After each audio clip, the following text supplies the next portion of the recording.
یہ بہلول بھی اسی قبیلے کا فرد تھا، دجلہ کے کنارے مٹی کے گھروندے پاؤں پہ بناتا ہے اور انہیں مسمار کر دیتا ہے۔ وہ کبھی آپ نے دیکھا ہوگا کہ بچے ریت میں اپنا پاؤں رکھ کر کے اوپر سے ریت تھپک لیتے ہیں اور پھر پاؤں ہولے سے نکال لیتے ہیں، بچ جائے تو بڑے خوش ہوتے ہیں، اور جب کھیل ختم ہو جاتے تو اسے گرا دیتے ہیں اپنے ہاتھوں سے۔ بہلول بھی اسی شغل میں لگا ہوا ہے۔ بہلول یہ کام کر رہا ہے، گروندے بناتا ہے گراتا ہے، گروندے بناتا ہے گراتا ہے۔ بادشاہ گزرا، پوچھا بہلول کیا کر رہے ہو؟ ہنس کے کہا جنت کے مکان بنا رہا ہوں۔ کہا بیچتے ہو؟ ہاں بیچتا ہوں۔ کتنے کا؟ 10 روپے کا، سیل لگائی ہوئی ہے۔ بادشاہ مسکرا کے گزر گیا، دیوانہ ہے، مجنوں ہے، اپنی موج میں لگا ہے۔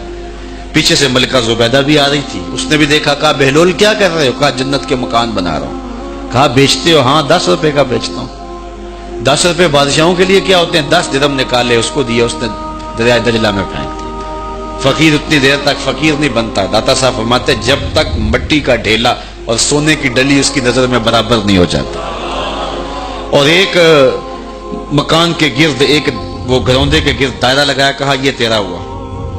ملکہ گزر گئی، بادشاہ بھی چلا گیا۔ شام کو اپنے محل میں پہنچے، بادشاہ سویا، منظر جاگا کہ حشر کا دن ہے، پھر جنت کا منظر ہے، جنت میں بڑے بڑے خوبصورت مکان ہیں۔ ایک مکان تو بڑا ہی اچھا لگا، تو جی چاہا کہ اس مکان کو دیکھوں۔ تو جب قریب گیا تو اس دروازے پہ لکھا تھا ملکہ زبیدہ۔ شوق سے آگے بڑھا تو دربان نے روک دیا، کہا یہ ملکہ کا ہے۔ کہا وہ میری ہی ملکہ ہے۔ کہا دنیا کے ضابطے اور ہیں، آخرت کے ضابطے اور ہیں۔ بادشاہ کی آنکھ کھل گئی، بے چین ہو گیا، ملکہ کو بیدار کیا، کہا تو کون سا نیک عمل کیا ہے؟ میں نے جنت میں تیرا یوں مال دیکھا ہے۔ ملکہ کہنے لگی وہی معمول کی نمازیں، وہی سب کچھ، کوئی نیا کام تو میں نے کیا نہیں۔ ہاں یاد آیا، کل گزر رہی تھی، دجلہ کا کنارہ تھا، وہ جسے لوگ مجذوب کہتے ہیں، وہ جو دیوانہ کہلاتا ہے، وہ بہلول، وہ جنت کے محل کہتا تھا، وہ بنا رہا تھا۔ میں نے کہا چلو کوئی بات نہیں، فقیر ہے، 10 روپے کیا ہوتے ہیں؟ تو میں نے 10 روپے کا ایک محل خریدا تھا۔ بادشاہ سر پکڑ کے بیٹھ گیا، وہ تو مجھے بھی کہتا تھا۔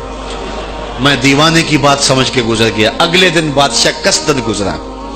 جب قصدن گزرا نا تو دل دھڑک رہا تھا کہ کہیں مجذوب پھر آج مل جائے اور اسی موج میں ہو تو کام بن جائے۔ دیکھا تو بہلول وہاں بیٹھا ہوا ہے، آگے بڑھ کے دیکھا تو کام بھی وہی۔ بادشاہ پھر رک گیا، پوچھا بہلول کیا کر رہے ہو؟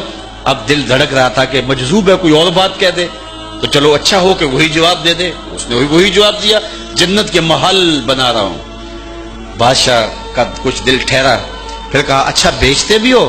ہاں ہاں بیچنے کے لیے بنا رہا ہوں۔ بادشاہ ادھر جیب میں ہاتھ ڈال رہا ہے اور ادھر پوچھ رہا ہے کتنے کا؟ کہا آدھی حکومت لگے گی۔ کہا کل تو 10 روپے کے بتا رہے تھے۔ کہا کل تم نے دیکھا نہیں تھا، آج سودا دیکھ کے لے رہے ہو۔ اللہ تعالیٰ ارشاد فرماتا ہے انما تنذر من اتبع الذکر وخشی الرحمن بالغیب، جو ان ڈٹھے سودے کرتے ہیں، جو بغیر دیکھ کے کرتے ہیں۔ اچھا چلو ایک خوشخبری میں آپ کو بھی سناؤں، اور وہ خوشخبری رسول اللہ کی زبان سے۔ حضور نے فرمایا طوبی لمن رآنی وآمن بی وطوبی 7 مرات من لم یرانی وآمن بی۔ فرمایا صحابہ تمہیں مبارک ہو ایمان کی کہ تم نے مجھے دیکھا اور میرے اوپر ایمان لائے، اور کہا انہیں 7 مبارکیں ہوں جنہوں نے مجھے دیکھا بھی نہیں ہوگا اور پھر بھی ایمان لائیں۔ انما تنذر من اتبع الذکر وخشی الرحمن بالغیب فبشرہ بمغفرۃ واجر کریم۔ ان کو بشارت دے دیجئے بڑی عزت والے اجر کی اور خوشخبری بھی۔ تو جس اجر کو میرا رب بھی کریم کہہ رہا ہے وہ اجر کیسا ہوگا؟